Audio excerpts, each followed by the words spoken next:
The backpack that went the wrong way. A story set in Barcelona. Close your eyes, if you haven't already. Take a slow breath in, and let it go. We're going somewhere tonight. Somewhere warm.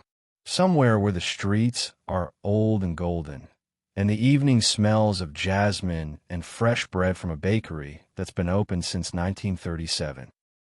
We're going to Barcelona, and something is about to go wonderfully, perfectly wrong. Her name was Mia Callahan, and Mia had a plan. She was 31 years old, from a small town in the west of Ireland where the sky was more gray than blue, and she had saved for 8 months for this trip. A week in Barcelona, 7 days. Every day, color-coded in a small leather notebook she kept in the front pocket of her backpack. The backpack. That's the thing you should know about. It was a deep green, almost the color of a pine forest in the rain. She'd had it for 4 years. It had been to 12 countries. It had survived a broken zip in Copenhagen, a very suspicious customs officer in Budapest, and a goat. Yes, a goat, in rural Portugal who had taken a particular interest in the left strap. Mia had arrived at Barcelona Sand Station that Tuesday afternoon, intending to take the R2 train to the hotel near the sea. She had her ticket. She had her notebook. She had her green backpack. She boarded the train. She found her seat. She looked out the window at the platform, at the pigeons walking importantly across the stone tiles, at the couple near the coffee kiosk who were arguing about something that looked, from a distance, like a map. She watched the doors close. She watched the train begin to move. And then she looked up at the luggage rack and noticed, with the calm clarity that only arrives after it is far too late to do anything about it, that her green backpack was not there. It was not a dramatic moment, exactly. There was no gasp, no frantic patting of pockets. She simply looked at the empty rack above her, then at the rack across the aisle, then at the window where the station was shrinking into the distance, and she thought, "Oh, well." At the next stop, Mia spoke to the conductor.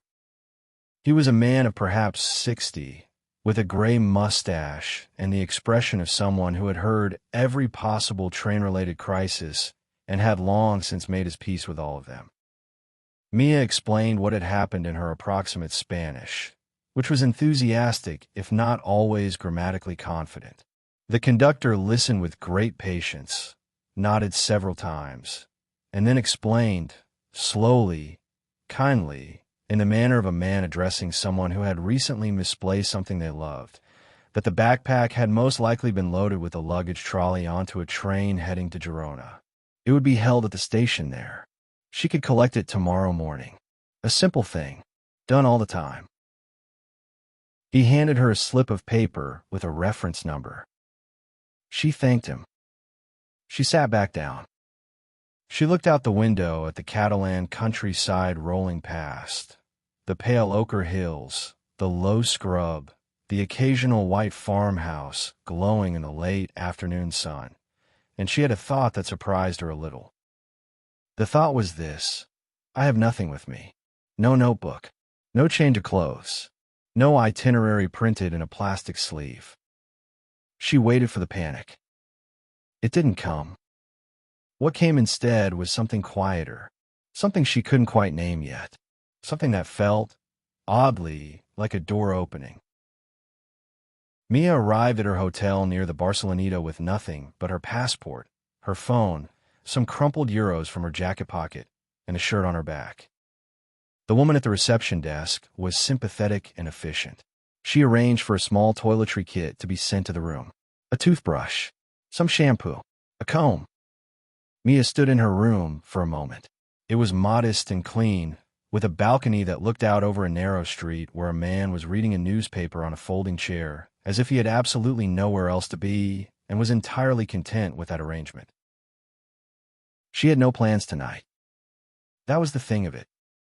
Every evening of this trip had been mapped. Restaurant at 8, monument at 9, walk along the water, back by 11. She had researched the menus. She had bookmarked the routes. But tonight, the notebook was on a train to Girona. And Mia was in Barcelona, with a whole evening ahead of her and not a single thing she was supposed to do. She changed nothing. She needed nothing changed. She simply put her jacket back on, tucked the room key into her pocket, and went outside. Barcelona, in the early evening, has a particular quality of light. It comes in at a low, golden angle, and it finds the old stone of the buildings and turns them the color of warm honey. The shadows are long and blue. The air carries something floral, probably the jacaranda trees along the upper boulevards, maybe just the perfume of a city that has been warm all day and is only now beginning to exhale. Mia walked without direction, which was, for Mia, an entirely new experience.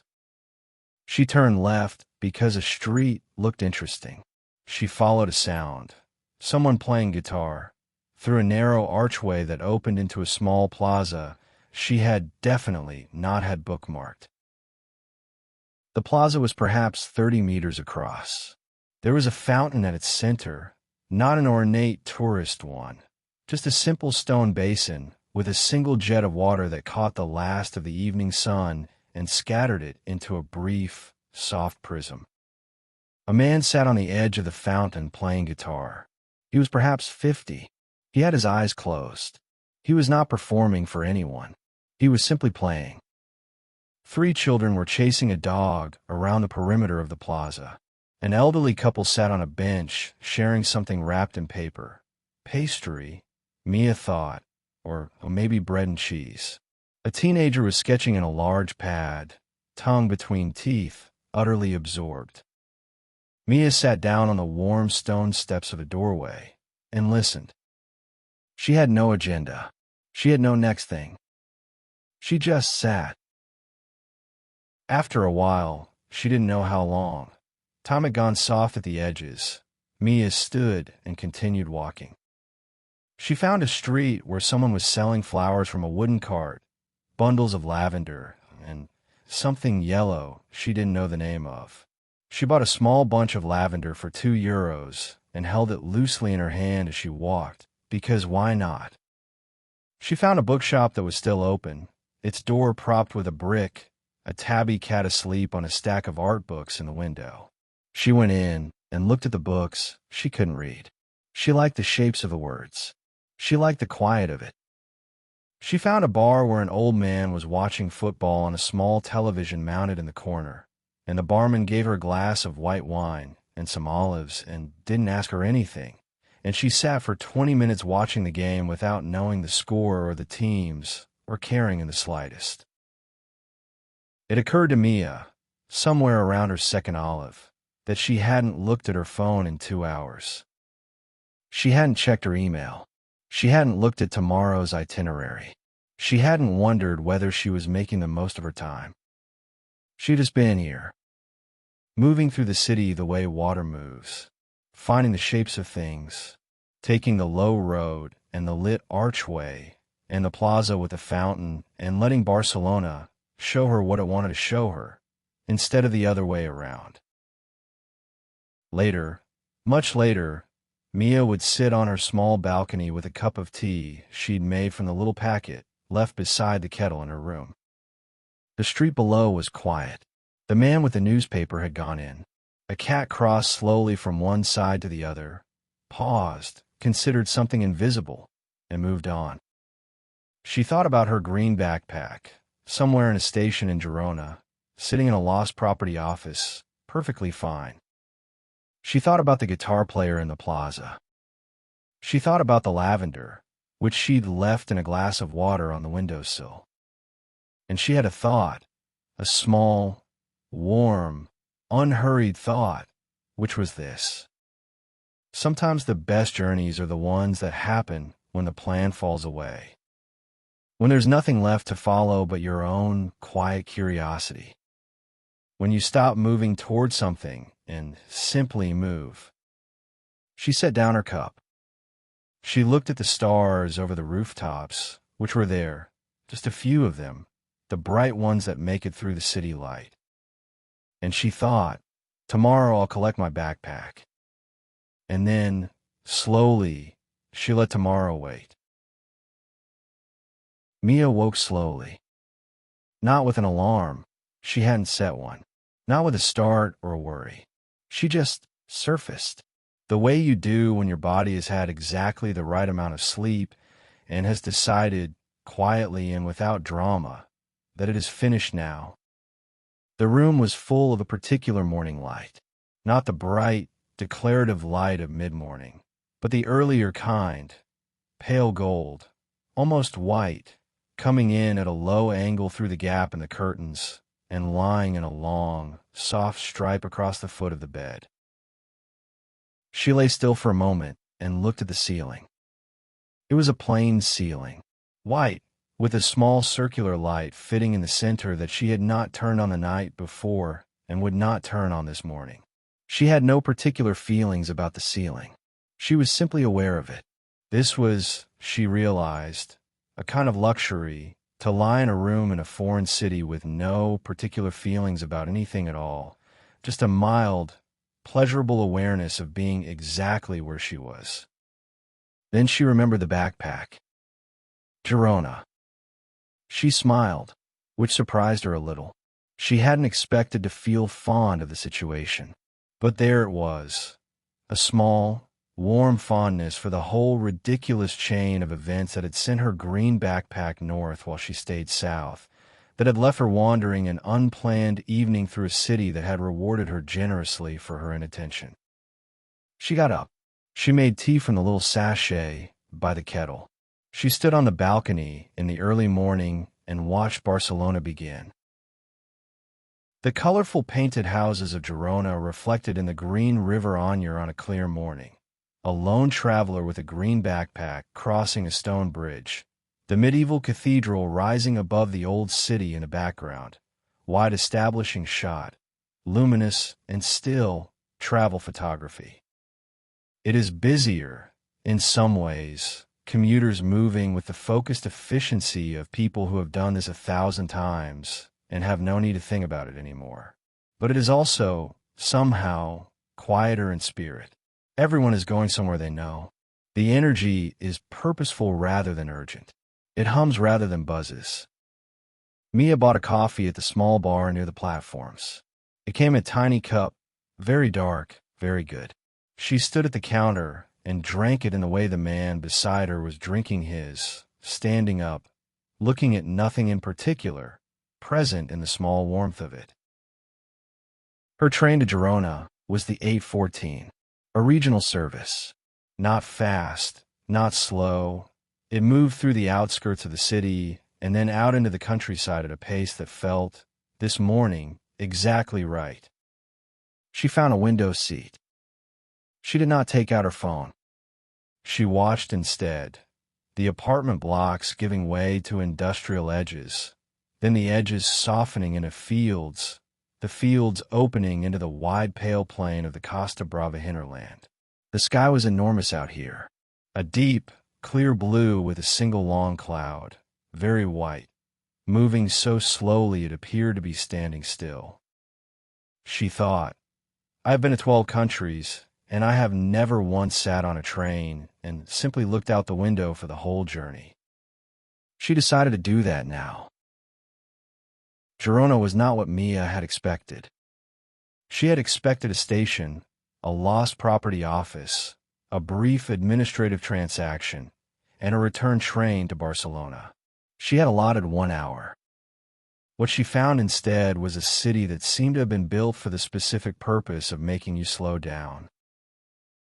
The lost property office was exactly where the reference slip said it would be, a small room off the main concourse, staffed by a young woman with reading glasses pushed up on her forehead, who found Mia's green backpack in under 2 minutes, confirmed the reference number, and handed it over with the mild satisfaction of someone completing a small but worthwhile task.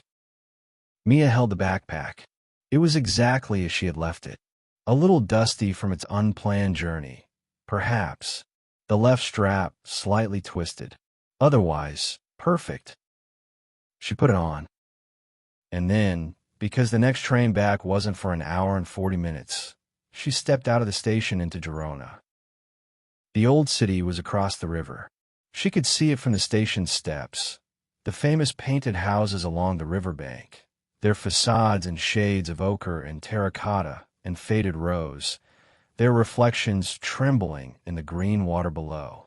Behind them, the old city rose steeply toward a cathedral that sat at the top of its hill with the absolute confidence of something that has been there for 900 years and expects to remain for 900 more. Mia crossed the bridge. She did not check the time. The streets of Girona's old city are narrow and cool, even in the morning warmth.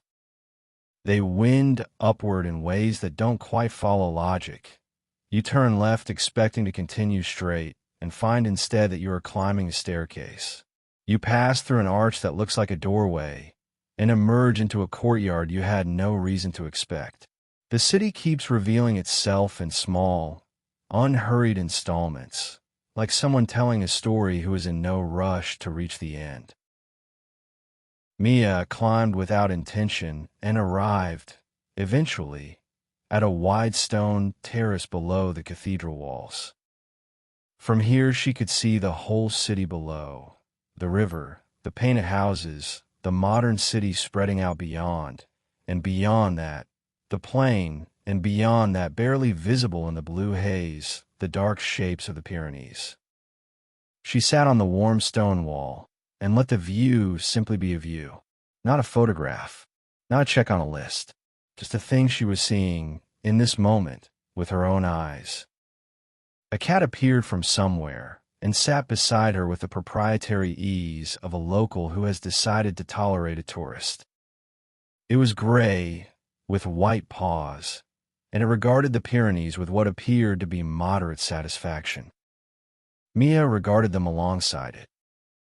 For a while, neither of them said anything. It was, she thought, one of the better conversations she'd had in some time. She found a cafe in a small square near the cathedral steps. It had 4 tables outside and a chalkboard menu she couldn't fully read. A woman in her 60s was wiping down the tables with the unhurried thoroughness of someone who has done this every morning for 30 years. Mia sat down. She ordered, with gestures and goodwill, coffee and something pastry-shaped from the counter. What arrived was a coffee with a little jug of warm milk and a piece of coca, the Catalan flatbread, spread with tomato and olive oil and a little salt. It was one of the simplest things she had ever eaten. It was extraordinarily good. She opened her backpack. There was the notebook, green leather cover, her name inside the front. Every day of the trip, color-coded. Tuesday yellow, Wednesday blue, Barcelona detours, restaurant names, opening hours, transport times. She looked at it for a moment. Then she turned to a blank page near the back. There are always blank pages near the back of notebooks, the ones you keep meaning to fill and somehow never do. And she wrote, in no particular order, the things from the last 18 hours that she didn't want to forget. The guitar player at the fountain. The lavender. The gray cat with white paws.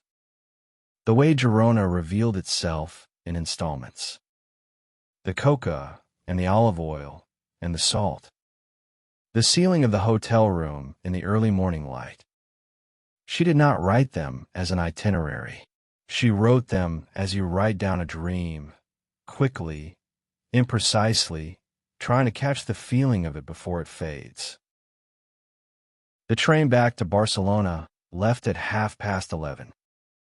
Mia found her window seat again, or one very like it, and the green backpack went in the overhead rack, and she watched it for a moment, just to be sure, and then she smiled and looked away. The countryside moved past in reverse. The wide pale plain, the long white cloud, a little further along now in its imperceptible journey. The industrial edges of the city reassembling themselves as the train slowed. She was tired in the best way.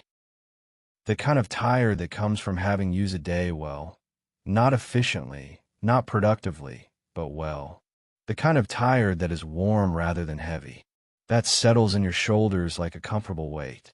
That makes the seat beneath you feel softer than it is, and the window glass cool and pleasant against your temple if you lean just slightly toward it. She may have slept a little on the train. She wasn't entirely sure. The line between watching the countryside and dreaming of it had become, somewhere between Girona and the sea, very thin indeed. Wednesday had been blue in the notebook. The Sagrada Familia was Wednesday. Mia had booked the tickets months ago, a specific entry time, a tower visit, the audio guide in English. It was the thing she had been most certain about before she left home. She went, and it was everything she had expected, and also nothing like it at all. The interior of the Sagrada Familia does something to a person. Mia had read about it. She had seen photographs. She had watched a documentary once, late at night, about Gaudi and the century-long building and the fires and the wars and the slow, ongoing act of faith that is finishing something your great-grandchildren will complete. None of that had prepared her for standing inside it. The columns rise like stone trees, branching at the top, spreading into a canopy of vaulted stone, and the light comes through the stained glass windows in columns of color. Amber on the west side, cool blue and green on the east. The whole interior breathes color. You move through it, and the light changes on your skin, and you become, briefly, part of it. Mia stood in the nave for a long time. She did not take many photographs. That surprised her. She had brought a good camera. It was in the green backpack back where it belonged. But she found herself not reaching for it. What she was seeing didn't fit in a frame. Or rather, it fit perfectly in a frame, but the frame would keep it, and she wanted to give it back. She wanted to look at it and let it pass through her, and leave no image behind except the one that would surface, months later, at some unremarkable Tuesday afternoon, when she needed reminding that extraordinary things exist. She stayed for 2 hours. The audio guide finished long before she did. She turned it off and stood in the light and let the place be what it was. In the afternoon, she went to Park Güell. She had been there before in the notebook. Tuesday, yellow, 4 o'clock. It had been moved by circumstance to Wednesday. The backpack's gift, continuing to give. The mosaics on the serpentine bench at the top of the park were exactly as extraordinary as advertised. Broken tiles in hundreds of colors, fitted together by unknown hands into something that should not work as well as it does. Something that is, technically, fragments, and yet is also unmistakably whole. She sat on the bench and let the view come to her. The sea was visible from here, a stripe of deep blue at the edge of the city. She could just make out the towers of the Sagrada Familia, rising above everything else, incomplete and magnificent. She thought, somewhere in this city, right now, someone is hearing music for the first time that will matter to them for the rest of their life. Someone is meeting a person they will know for 40 years. Someone is eating something so good they will try to describe it later and find they cannot. And she was here, on a mosaic bench on a hillside, watching the sea. All of it happening at once. All of it the city. All of it enough. She had no restaurant booked for Wednesday evening. She had booked one, a well-reviewed place near the old port, 10:30, the way Barcelona eats, but standing at the top of Park Güell, she had looked at the booking on her phone and, after only a moment's hesitation, canceled it. Instead, she walked down through the Gracia neighborhood as the streets were coming alive with early evening. She found a place with 4 tables and a handwritten menu on a chalkboard, and a woman cooking visible through the kitchen door. She ordered whatever was suggested. She ate slowly. The wine was a simple house red that tasted of something warm and uncomplicated. A man at the next table was reading. Just reading, alone, with a glass of wine, entirely content. Mia thought, I want to be someone who does that. And then she thought, I'm doing that. Approximately. She walked back through streets that smelled of jasmine and warm stone. She was in bed by 11, which was early for Barcelona and perfect for her. She did not set an alarm. Thursday had been green. It was the color she had chosen for the sea days. Mia walked to Barceloneta Beach in the morning before it was busy. The light on the water at that hour was extraordinary, the sun still low, coming in sideways, turning the surface of the sea into something hammered and bright. A few swimmers moved through it, unhurried, their strokes slow and certain. She took off her sandals and walked at the edge of the water where the sand was firm and cool. The Mediterranean came in around her feet in small, warm surges. She stood and let it. It occurred to her that this was the same sea that had been here when the Romans were here, when the Phoenicians were here, when the first people who lived on this coast looked out at it and felt, probably, something not entirely unlike what she was feeling now, something very large and very continuous, something that makes the individual life feel both small and, paradoxically, more precious. She walked for a long time, past the beach bars being set up for the day, the chairs still stacked, the umbrellas still furled, past a man building a sandcastle with great seriousness, past a group of elderly women doing exercises together at the water's edge, counting in Catalan, laughing at something she couldn't hear.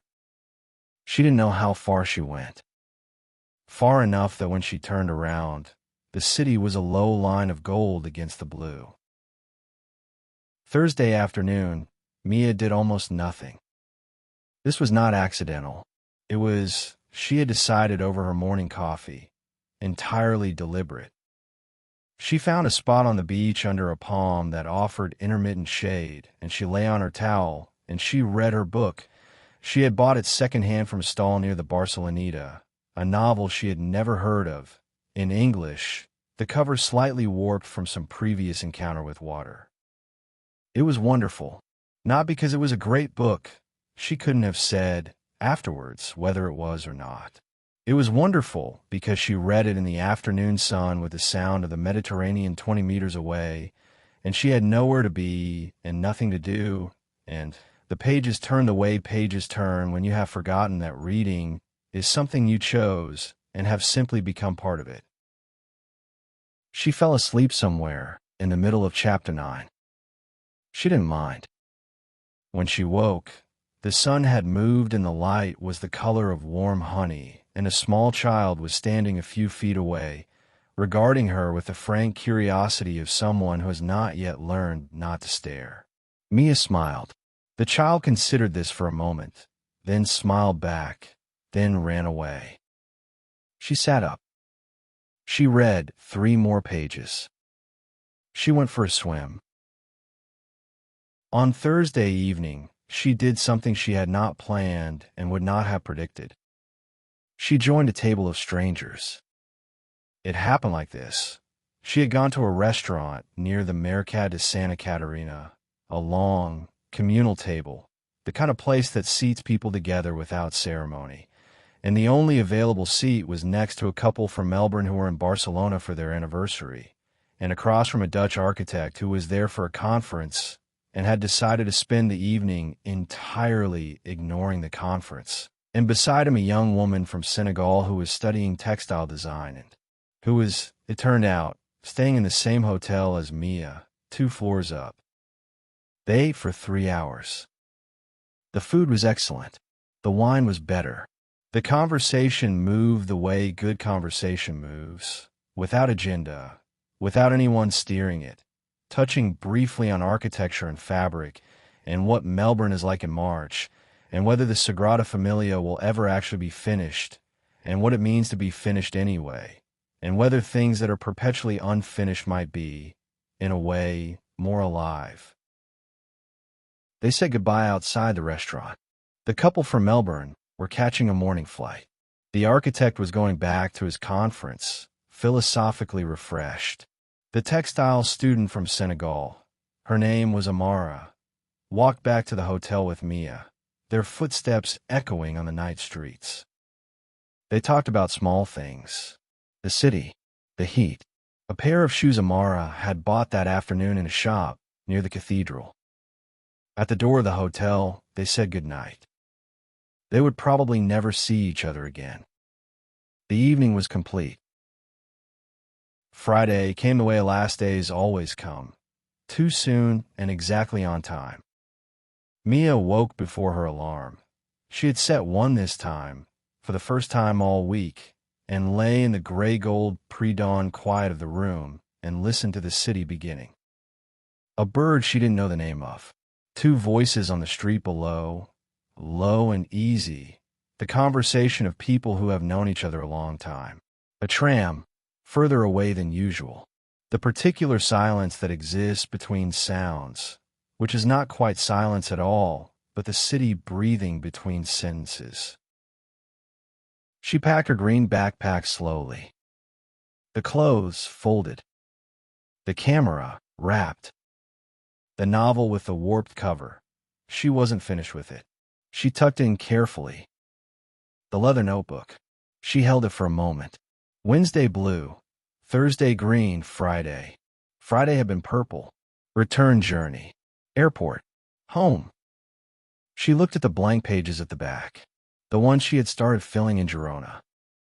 The guitar player. The lavender. The gray cat. The columns of light in the Sagrada Familia that had turned her hands blue and gold. The sea at the edge of the world. Amara's shoes. The architect who was ignoring his conference. The couple from Melbourne. She put the notebook in. She closed the bag. She lifted it onto her shoulders. It settled the way it always settled.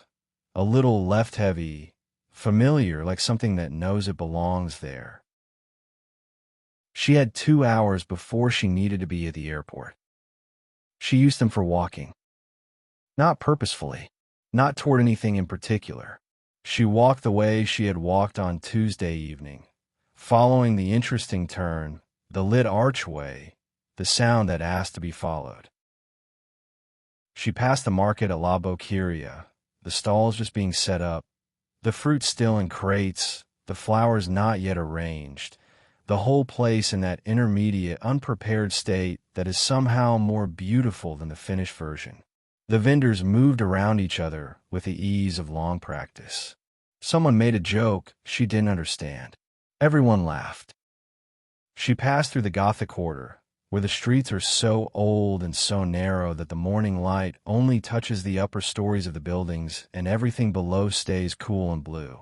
A cat slept on a window ledge.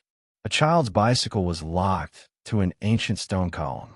Somewhere nearby, hidden by walls that had been standing since the 14th century, someone was making coffee, and the smell of it drifted out over the rooftops like a small, domestic prayer. She stopped in a small square where the sun had found a way in and was lying warm and generous across the stones. She stood in it for a while, just stood, letting the sun be on her face.